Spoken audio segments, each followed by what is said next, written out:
데일리 베스트 뉴스를 시작합니다. 여러분 혹시 댁에서 TV를 틀었는데 북한 방송이 나오면 어떤 느낌을 받으시겠습니까?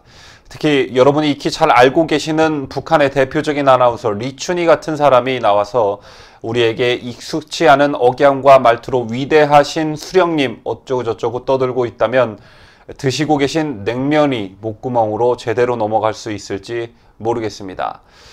자, 가끔 공중파 뉴스가 북한과 관련한 뉴스를 전하면서 북한 자료 화면을 띄워줄 때 잠깐 동안이라도 그 목소리를 들어도 짜증나기 일쑤인데 아예 채널 하나가 통째로 북한 방송이라면 어떠시겠습니까? 자, 제가 갑자기 이런 말씀을 여러분께 왜 드리냐 하면 며칠 전 태영호 전 공사가 북한 방송을 남한에 틀어줘야 한다라는 주장을 했기 때문인데 그 뉴스의 제목을 보고 과연 태 공사가 어떤 이유에서 저런 말을 했을까 하는 궁금증이 생겨 발언 내용을 꼼꼼히 파악해봤습니다. 자, 우선 이 같은 태 공사의 발언이 나온 것은 지난달 31일이었습니다. 태 전 공사는 이날 경기도 부천 서울신학대 한국기독교통일연구소가 개최한 추계 세미나에서 북한의 현실을 그대로 직시할 수 있도록 한국 국민도 북한 언론을 여타 해외 매체처럼 볼 수 있어야 한다면서 조선중앙TV 등을 보게 되면 남북한 동질성도 회복될 것이다 라고 말했습니다. 뭔가 납득이 안 가는 부분이 있습니다. 심지어 이 사람이 왜 그러나라는 느낌을 받는 분들도 계실 겁니다. 계속해서 태 공사의 발언 내용을 살펴보겠습니다. 북한은 그렇게 생각하지 않는데 우리끼리 남한식으로 분석하는 게 문제라며 한반도에서 이제 체제 대결은 끝났으므로 북한 언론을 보며 북한 현실을 그대로 직시하는 시스템을 만들 때가 됐다고 본다고 했습니다. 자, 이어 한국에서 국가보안법 가지고 논쟁이 많지만 저는 폐지론자는 아니다라면서 하지만 바꿀 게 있다면 북한 언론과 관련된 것이라며 조선중앙TV도 못 보고 북한 현실도 모르면서 우리식으로 북한을 말한다면 통일 문제도 해결되기 힘들다고 지적했습니다. 자, 이어서 북한 방송 시청은 민족 간 동질성 회복에도 도움이 될 것이라고 말했습니다. 이와 관련해 태 전 공사는 북한 정권이 최근 방송에서 스스로 구조상 허점을 공개하고 있다고 밝혔습니다. 한국식 옷차림을 한 학생들, 한국 상품을 몰래 파는 사람들의 모습을 가감없이 보인다는 것입니다. 자, 그는 이런 행위를 한 이들이 문제가 있다는 게 아니라 이를 방치하는 당과 교육기관, 검찰, 보위부, 사법당국 등을 비판하고 있다며 이는 북한의 구조적인 문제가 있다는 걸 공개하는 셈이라고 말했습니다. 자, 그럼에도 노동신문에 부르주아 사상을 허용하면 나라가 망한다는 논조의 기사가 최근까지 자주 나온다고 했습니다. 그는 남북 이산가족 2차 상봉까지 끝났는데도 노동신문은 이를 보도하지 못하고 있다면서 김정일 때라면 이산가족 상봉은 크게 보도했다라며 이를 주민들이 접하면 한국 친척 만난 사람들 좋겠구나, 돈 좀 받겠지 이러면서 부러워하는 말부터 먼저 나올 것이기 때문이라고 말했습니다. 우선 태 공사가 이날 한 발언은 이렇습니다. 태 공사의 이날 발언의 요지는 우리나라 국민들이 북한의 현실을 그대로 직시할 수 있도록 북한 방송을 봐야 하며 조선중앙TV 등을 보게 되면 남북한 동질성도 회복하게 될 것이다 라는 게 이날 태 공사 발언의 요지였습니다. 자, 그런데 이런 태 공사의 발언에 동조하시는 분들도 계실 테지만 저는 개인적으로 강한 의구심을 가질 수밖에 없었습니다. 태영호 공사의 말이 온전히 성립되려면 북한 방송 매체가 북한의 현실과 실상을 그대로 담아줘야 하는데 과연 그런가 하는 점입니다. 자, 예를 들면 김정은 끝모를 사치 기쁨조 속옷에만 38억. 이 뉴스 기사 제목은 작년 4월 6일 국민일보에 실린 기사입니다. 자, 북한 방송이 그것이 알고 싶다 또는 시사 매거진 2580처럼 과연 속옷을 몇 트럭이나 샀길래 38억 원어치를 살 수 있나에 초점을 맞추고 북한 주민에게 소상히 알리는 방송을 할 수 있다고 생각하십니까? 북한 여성들에게 성폭력은 삶의 일부. 이 기사 제목은 바로 어제인 11월 1일 경향신문에 실린 기사입니다. 자, 이런 북한의 실상을 북한 방송이 방송할 수 있다라고 생각을 하십니까? 자, 여러분 아시다시피 북한 방송은 철저한 연출에 의해 만들어진 허구에 지나지 않습니다. 자, 그런데 태공사는 북한의 현실을 그대로 직시할 수 있도록 한국 국민이 북한 언론을 여타 해외 매체처럼 봐야 한다라고 주장하고 있습니다. 자, 또한 북한 방송의 특징 중 하나는 형 김정은 정권 체제의 우월성과 정당성을 설파하고 있다라는 것입니다. 자, 제가 단어 사용을 잘못 사용한 것 같습니다.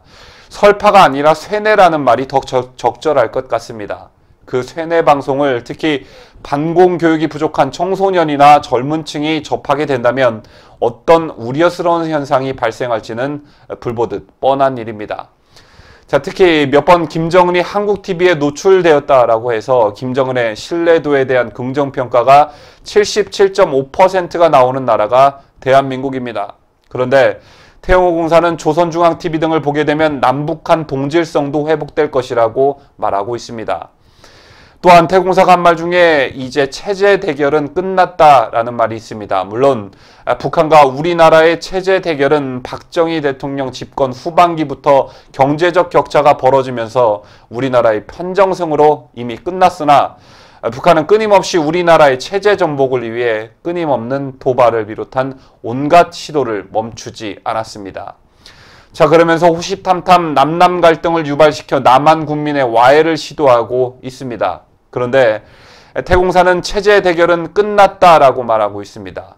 북한이 유일 지배체제, 일당 지배체제, 세습 지배체제를 포기하지 않는 한 한반도에서 체제 대결이 끝났다라는 말 따위는 함부로 써서는 안 되는 것인데도 말입니다. 개인적으로 태공사가 우리나라로 와서 3층 서기실나무라는 책을 통해 북한의 실상을 알리려고 노력한 점은 높이 평가할 만하고 저 또한 그 책을 구매한 사람이지만 이번 태영호 공사의 발언은 심히 유감입니다. 태영호 공사께서 유튜브 채널을 운영하신 줄로 알고 있습니다. 만약 이 방송을 보시고 본인이 발언한 취지와 다르게 왜곡된 점이 있거나 반박할 내용이 있다면 해명 방송을 부탁드립니다.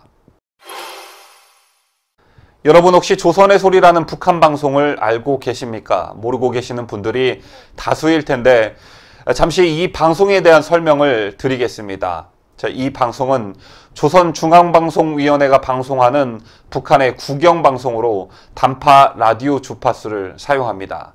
자, 또한 이 방송은 무려 60년이 넘도록 한결같이 북한 김씨 왕조를 찬양하는 방송을 하고 있습니다.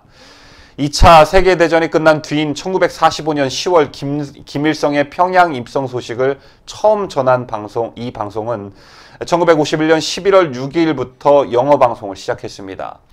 방송은 김일성 및 김정일 노래와 함께 영어 뉴스와 논설 등으로 구성되어 있는데 방송 내용 대부분이 선전선동 일색이고 북한 인권 문제를 지적한 국가를 비난하는 논설이 대부분이라고 합니다.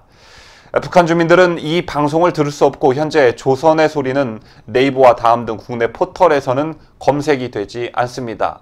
또한 구글에서는 유해 사이트로 분류되어 있습니다. 그런데 방송통신위원회가 불법 유해 사이트로 분류된 조선의 소리 공동 제작 등을 위해 내년도 방통위 예산에 증액을 검토한 것으로 드러났습니다. 방통위는 이 같은 내용을 예산안 사업 설명 자료에 넣고 국회 심의용으로 배포했습니다.